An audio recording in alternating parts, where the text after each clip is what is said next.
Yeah. Wayne Breezy in the building.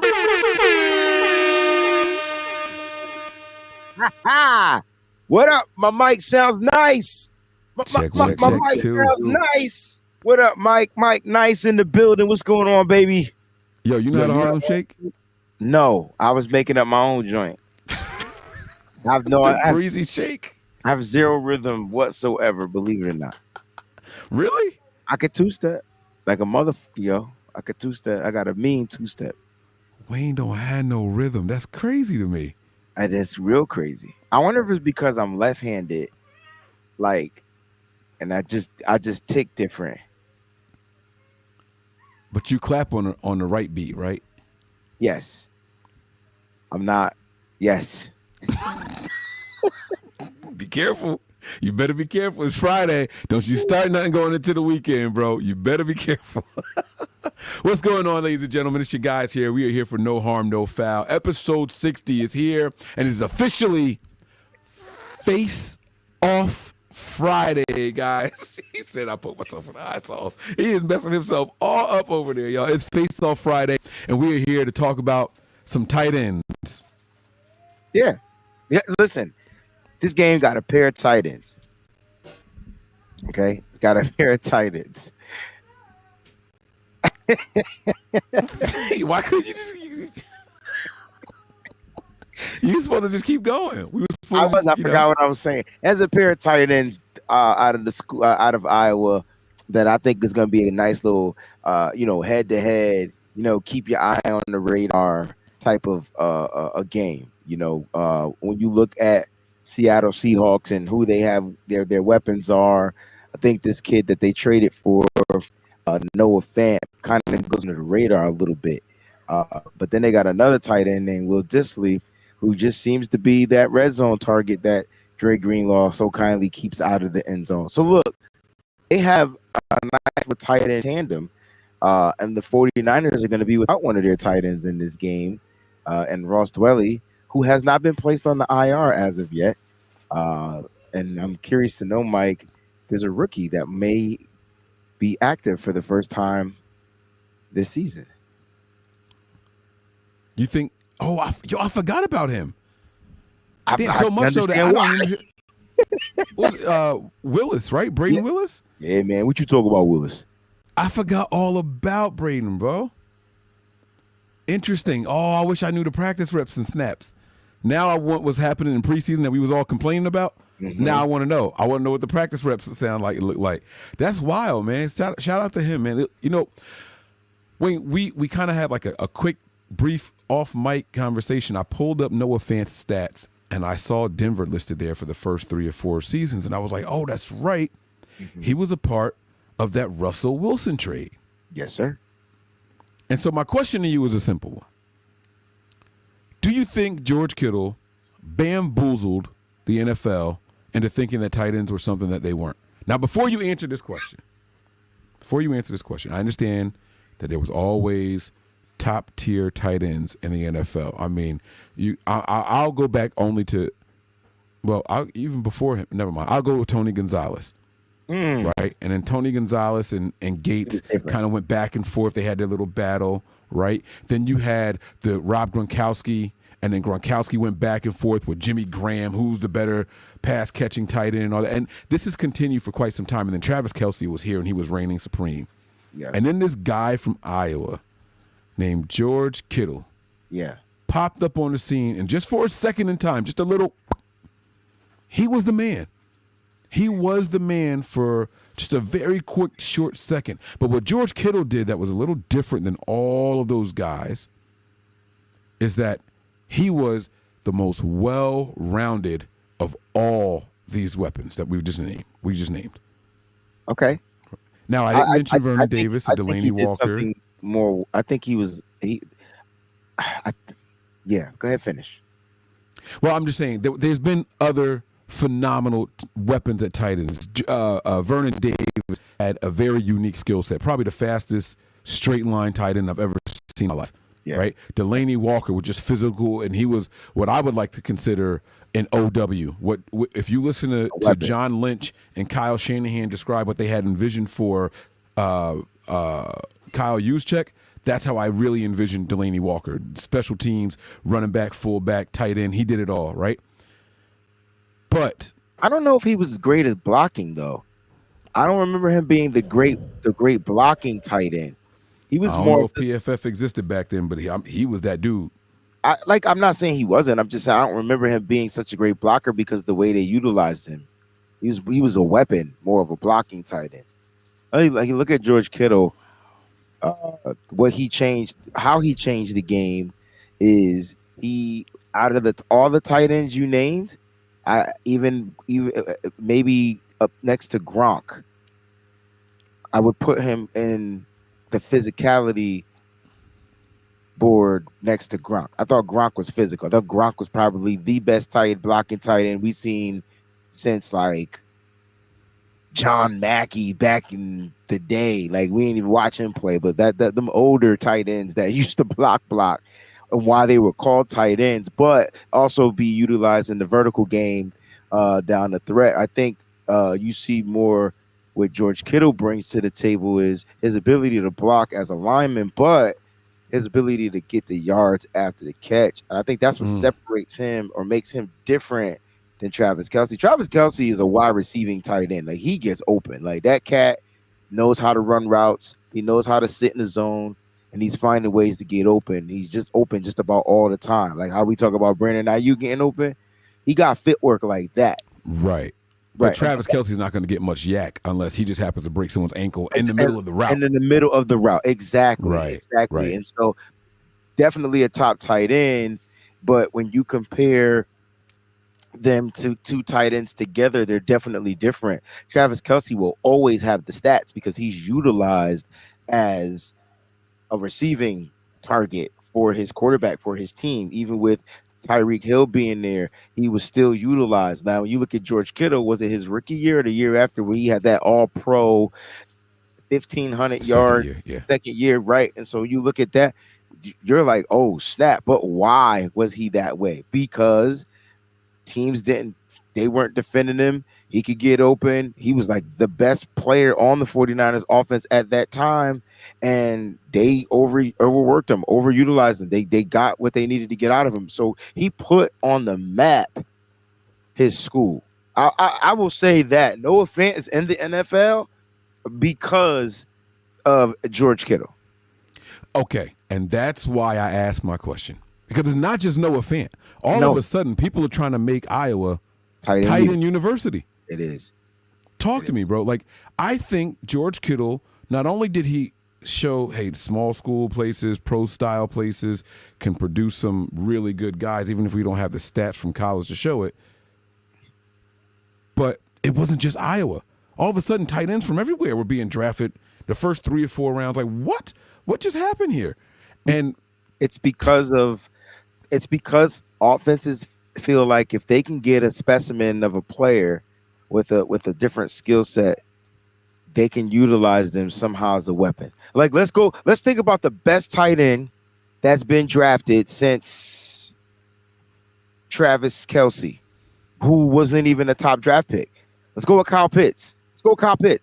Kyle Pitts was the number 1 target, 4th pick in the draft, right? Like 4th pick or 5th pick, right? This dude was supposed to come into the league and slay it. He was a specimen. He was almost Vernon Davis-esque, a little bit taller, but as far as physicality, as far as athleticism, as far as skill set, he was what Vernon Davis was. You remember how Vernon Davis struggled his first several years with San Francisco? I don't know if it was win with him. I think Kyle Pitts needs to change the scenery. And it's a possibility he needs to be in a place like San Francisco. You know where I think Kyle Pitts should go? Where? He should go home. He should go back to Philly. He should. I think Kyle Pitts would go crazy in Philly, if I'm being completely honest with you. I don't think they utilize that'd be a crazy weapon. I don't think they use tight ends like that. Watch Goddard play this weekend, and he's an inline blocking tight end, but can get out for the pass. But he needs to go to a place where he can definitely be a weapon. And I don't think Atlanta knows how to use him as a weapon. He's not your typical tight end. My man got picked 4th overall. That's what I said, 4th. Yeah. That is insane to me. For a tight end, bro. Because he had the ability to, he was like the best. Was he like the best wide receiver? Like in that draft? Like he wasn't a wide, you get what I'm saying? It was you were getting a better bang for your buck. He was tall, strong, fast. Like, Bingo. You know, and people think that equals talent in the NFL, and it doesn't, you know, and that's kind of the issue, right? Like this kid, and be clear, I liked Kyle Pitts. I liked him growing up and all that stuff. He worked in the city. I mean, he's from the city that I worked in Warminster, Pennsylvania. Like that was where my office was, right? Like, cool, happy for him. But dude, you were drafted 4th overall. Yeah. Guess how many touchdowns he has in his NFL career? 4. Oh, I know, because 2 of them, or 1 of them, 2 of them we got against us. Samuel Womack on him, and it was touchdown city. I know he got at least 1. But here's the thing, Mike. The reason why I brought that up is because Iowa seems to be producing tight ends, and I'll go off the limb and say that in college, George Kittle wasn't the best tight end out of Iowa. It might have been Noah Fant over TJ Hawkinson or Sam Laporta that just came out. Look at them numbers. If we pulled up them numbers, I bet you George Kittle wouldn't be that dude. Oh, statistically speaking, no, absolutely not. But George Kittle probably tested better than those guys. I don't think so. I think these guys went higher in the draft. No, I'm not arguing that. They definitely went higher in the draft than George. So typically, when you go higher in the draft, you test better. That doesn't mean you're going to perform better when you're in the league, though. Does that make sense? Let's see. Let's do George Kittle. And only we can have these conversations, and only our crew will be in here listening to this crazy stuff. Which one? You got to pick one. You want Sam Laporta or you want? Go with Noah Fant. TJ Hawkins, Noah Fant. Yeah, let's go with Noah because that's who we got to defend this week. So let's go with Noah Fant. I like the way, you know what? See, and this yin and yang right there. That's y'all don't understand. Yeah, they don't get it, but they will. What's good, Nelly 49? Cynthia's in the building. Terradome, Eddie G. What's going on, Troy? All Red right. Jet, Peachy. What's good, y'all? So George Kittle's combine numbers, right? Yep. They weren't bad, but they were bad. Like, you know what I mean? Look, the Niners have a type. He didn't test that good. He had a 4.5 240. Okay. With a 1.51 10-yard split. That's the key. Okay. Every coach, Kyle Shanahan cares less about the straight line speed and wants to know how fast you can run 10 yards. I think for people that don't understand the 10-yard split, is how fast they run those first 10 yards. He tracks that 10-yard split in every position. Why do you think Trent Williams is a freak in the NFL? His 10-yard split is like a 1.7. For that weight, nobody that big should be moving that fast. Yeah, I was watching that thing they did with him on. I think it was Inside the NFL with Trent Williams, and they showed his first play or his first game in with the Niners, with the Cardinals, and how he got to the second level and just absolutely destroyed that linebacker. Like I would have got up. And after I caught my breath and made sure my ribs were okay, I was coming back on the field to fight Trent Williams. You have no business being that big and hitting me like that, bro. Yeah, the no dude business at all. Man, well, for people that are watching the show, when we start doing our combine and prepping for the draft, when we don't start talking about certain players, it's because we're focusing on what, Mike? 10-yard split. 10-yard split. So check this out. So George Kittle, I told you all the 4.52. 10-yard split was 1.51. Okay. Noah Fant was 4.5 40-yard dash. 10-yard split 1.55. George Kittle was better. But look at where they got drafted. Right. You understand? Like, that's crazy. Now, I will say something else that Kyle cares if they do it. He was better in those two measurables. But that's what I was going to say. He was better in the 10-yard split, but slower in the 40. 10-yard split. Yeah. Right, which means that he decelerated faster. But what I will say is this. The 3-cone drill, which I also know Kyle cares about. That's the second thing, Mike. George Kittle didn't do it. But Fant did, and his joint was 6.81. That's beautiful. That's lovely. That's beautiful. Lovely. Anything under a 7 from one of these positions, from a lineman, because that's what a tight end is essentially. And you don't even get wide receivers and stuff getting 6.7s, whatever you just said. Like, that's a crazy number, Mike. Go ahead. I was just going to say it now. George Kittle's athleticism score was an 89 coming out, which ranks second amongst all 2017 tight end prospects. Right. He's athletic as hell. Yeah, I don't think Noah Fant was first. He was not first. He was first in his class. He was not 2019. He had the 90 score. He ranked first amongst all combine tight ends in the 2019 draft. I'm trying to tell you that this. Here's why we having this face-off. The Niners are going to plan to take away DK Metcalf. They're going to shadow him again with Mooney Ward, right? Mm-hmm. Lock. Let's just say that's a lock. Let's say they cancel each other out. Clink.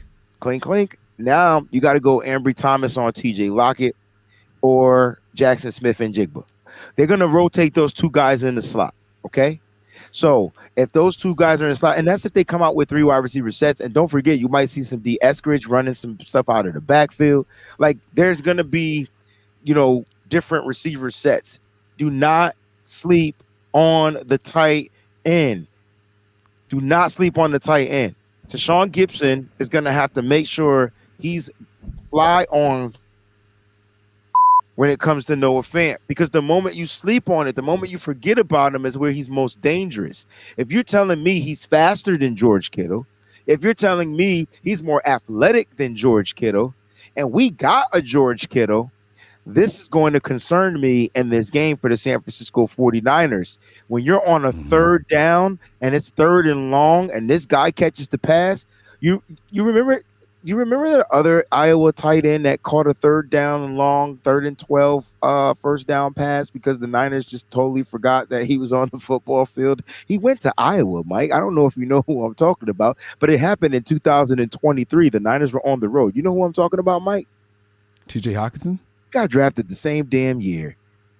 Same year. These guys owe George Kittle a lot of credit, man. None of them been living up to the hype, man. Stop it. Listen, I'm not saying that they're better than George Kittle. That's not what I'm saying. I think TJ Hockenson is having a great career. I think he's having a better career than Noah Fant. It's unfortunate that Noah Fant didn't flourish in Denver because they just didn't know what they were doing. He gets to Seattle. He gets to Seattle. He gets the 1 year with Russell Wilson, which is the year he was doing good, and then all of a sudden, because they traded him for Russell Wilson. So he's been straight Geno Smith. Listen, and Drew Lock, which is the quarterback he was trying to get trying to get away from. He tried, and they brought him right there with him. He was in a trade. So, Mike, why should we be concerned about Noah Fant? Because in the last 2 games that Noah Fant has played in, guys, he is catching 80% of his targets. Teams aren't targeting him enough. They're not using this man enough. Not my opinion. Listen, 78.6%, Mike. That's his. He has 22 receptions, Mike, off of 28 targets, Mike. 78.6, almost 80%. He has 304 yards. He doesn't have any touchdowns. It's not the touchdowns. Don't even look at him in the red zone. It's crazy. Because they bring in their other tight end, Will Dissly. He's their red zone target. But, Mike, that's not the issue. Let's see how many first downs he has. It's probably not going to be. You want to get there. Well, I mean, you want to get there. If I'm willing to bet if of his 22 receptions, you said how many receptions you said? I said 22 receptions. How many are first downs? I'm going to say 14. 12. Dang, I started to say 12 first, and I was like, nah, never mind. I'm going to say 15. You were close, but 12 of them are first down. And that, to me, is what's critical because this is a guy that will keep the freaking chains moving. If you sleep, you're going to scheme, see through. That's why nobody going to believe you. You should do what we do. Stack chips like. Don't let the melody intrigue you. Now, when you look trying to cop those colossal stop. What are you doing? Listen, you can't do that. Yo, locks over everything. Listen, all right, here we go. So when I'm looking at Noah Fant, bro, I'm like, dang, he could be a problem. Is Gibson? I think they're gonna try to. No. Damn. But they're gonna try. Stop. Why is he not? Gibson's not enough to run with Noah Fant. We know this. Noah Fant can out-jump, outrun, out-physical. The athleticism is just gonna athleticism is just a different. It's a different category. Yeah, we're gonna have to use a little bit of tight end help on. Linebacker help on them. I would actually. But this would hurt us in the run game if you take them linebackers out and put them in coverage, Mike. That's what I'm about to say is going to sound crazy. I would be more intrigued with Ji'Ayir Brown on him. I'm not going to lie to you. The athleticism.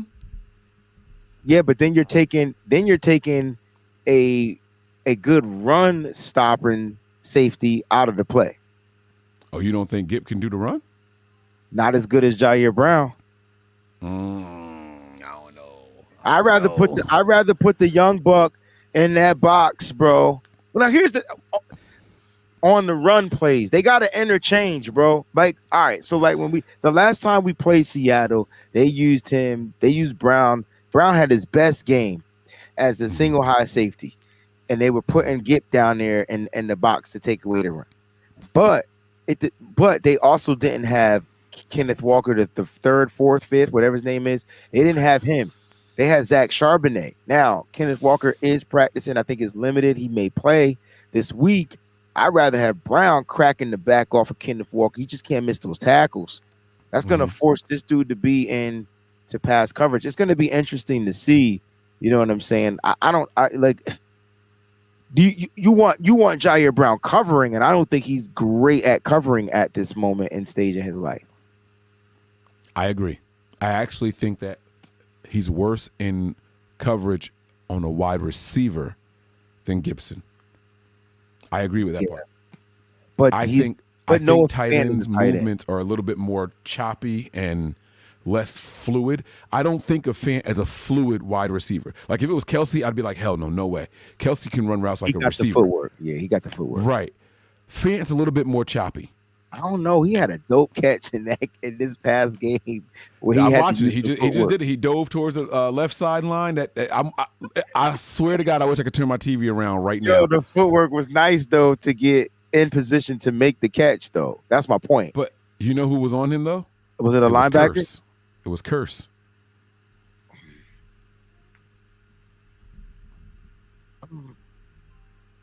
But he did it in our game. I'm talking about the one from our game. I was talking about I'm watching the Cowboys game. Got you. He did it once in our game. I just can't remember if it was because Curse is a safety. I thought that's why you was doing that. So it might have been a cornerback on him at that moment because of who we had on the field. Might have been like on Mooney Ward. And it might not. It was just a good route. Or Isaiah Oliver. Or I don't think it was Isaiah. I don't remember him playing in the first Seattle game, bro. Which is why I was so confused to see him playing in the Eagles game. That's why I was confused. But listen, Fant shouldn't be much of a problem. But if we sleep on him, he could be a problem. You look at George Kittle. I would say they would be more worried about stopping George Kittle than anything, right? Yes. George Kittle's definitely heating up. This is the time of year where George Kittle and Debo start taking over games for the Niners, the second half of the year. Yeah. I don't know what it is about the first half of the year. They start slow. They don't play the first four games together. You know what it is. It's mind control. It's preserving. you know, hear me out, bro. Every time Debo gets to them playoffs, he banged up and injured, right? Every time George Kittle gets to them playoffs, he banged up and injured. Nick Bosa, banged up and injured. I just watched the clip about like an Eagle fan talking about Nick Bosa, how they beat us 31 to whatever the last time we was there, and they forgot that Bosa got injured in that game because they dove at his knees. I don't know if you remember that, but Bosa wasn't healthy in that Eagles game, in the NFC Championship. He went in healthy, but he ended up getting hurt in that game. I don't know if you remember that. Oh, yo, you were talking. I'm like, we beat them last time we were there. What is he talking about? No, I meant the NFC Championship game. No, I that game don't exist to me. So I went back to week 2, 2 years ago. I was like, last time we was there, we won. What are you talking about? So I'm sorry. But the thing was that remember he was on the sideline or something. He was bleeding and stuff. Remember? I remember. Yeah. But my point is they were trying to say because it was Seth Joyner. That's who it was. It was the Eagle linebacker. He came out talking about because he was mad that Bosa talked about exposing Jalen Hurts and people need to watch the film. But we did. Like, you contain him, you play discipline, he can't run. Simple. It's super simple. And so Seth got mad and he brought up the NFC Championship game. That's what happened. And that's why I was just like, okay. But my point was they have to preserve themselves just a little bit. So it's weird because you're saying to yourself, yo, you could get 100 yards every week. That's how good you are. That's how capable you are if you're given the ball. But for some reason, y'all take a couple games off. Y'all playing the game and take a couple 17 plays off, Debo, right? According to Mike, you just be out there just chilling, right? I'm sitting right here. I can see you. You can hear me too, but we had this conversation. We got a whole show that people will go and pull up out of the archives. It's stacked on YouTube. It's not just me that says it. It's not just me that says it. It's not, but y'all shouldn't say it. That's my point. Because when he turned up, Let the dude play the way he need to play so he can turn up. That's all I'm saying, bro. But you gotta let him turn up. It's a tip. Okay. It's not costing us, so it's okay. But I'm just saying that people gonna start worrying about it when it does finally cost us, and then we're gonna be like all mad at it. It ain't gonna cost us, Mike. It's a good tip. Just like Trent be tipping. It's still good. It ain't costing us. Rod Brown tipping. We tip it on fofos. We tip it on You can't tell me that Houston screw music wasn't the shit for that was one of the hardest beats I ever heard in my entire life, man. They had a run. You got the doo-doo-doo-doo, and man. DJ Screw. I'm about to put that in my phone right now. I haven't heard that song in so long. What? But nah, seriously, man, when you look at this face-off, it's not much of a face-off, right? Because there's not too many tight ends that can literally face off against George Kittle. We got 2 minutes left, Mike. So let's go down to it, man. Which tight end? I Slim Thug. Which tight end is going to have more yards in this game? George Kittle. Which tight end is going to finish with the most touchdowns? Ty. Next question. At what? 0. Okay. Why you could just let me walk away with the tie. Like I was trying to be positive, and you just go hold my feet to the fire.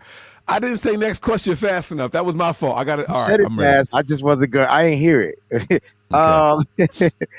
Which tight end is going to be more of an impact in the game?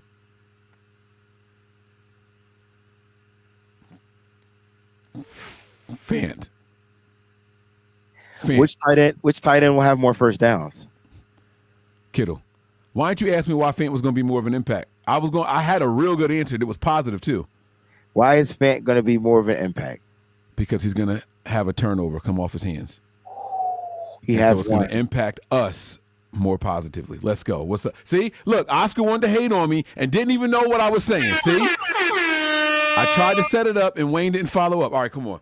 Guess how many first downs Noah Fant had against San Francisco in Week 12? 2. Yeah, 2. Stop looking at the sheet. I'm looking straight in the camera. My laptop is down here. You got the browser right there in front of the camera. I ain't stupid. I promise. I got the game on behind my camera, and then my laptop is down here. Camera, game. So George Kittle is the better tight end? Easily. And 5 times on Sunday.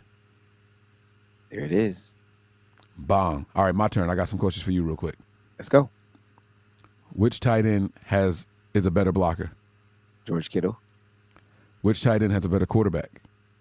George Kittle. Which tight end will finish his career with more yards? Noah Fant. No team is safe when the Niners are on the prowl. No. Let me correct that. No, you trying to flip it so they can. You know what? Bump it, yo. No, I tell you what. Noah Fant will have just as many catches as Charlie Warner in this game.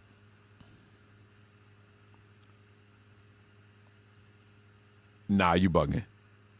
No, I Charlie Warner will have. Okay, watch this. Here's a little twist for you. Give me one more minute. Here's a little twist for you. Which tight end has more touchdowns? George Kittle or Hockett? What's his name? T.J. Hockenson? No, Disley. My bad. Oh. Yeah. It'll be George Kittle still. I don't expect the Seahawks to even sniff the red zone. Only way Disley getting in there is if they at the goal line. Now you talking. That boy cooking with grease, hot grease right there. All right, for real. Only way he's getting in. Disley. Okay. Yeah. I like only it. way. I like only way if they on the one. And Dre Greenlaw might stop that anyway. That's what Greenlaw does. Man, bump that. You can't. Man, I'm all Niner. It's Niner. Okay. Yeah, that's the same thing. Sports. That's the same dude. He gonna be thinking a little different because I'm gonna tell you right now. Drake Greenlaw didn't finish that game in Philadelphia. He gonna be home. He plans to finish this game at home. He plans to finish this game at home. I guarantee. That's all. I'm gonna leave it right there. We out of here, man. No team is safe when the Niners are on the prowl. I'm Mike. That's Wayne, and this is No Harm, No Foul. Enjoy y'all have weekend, a great weekend. Peace.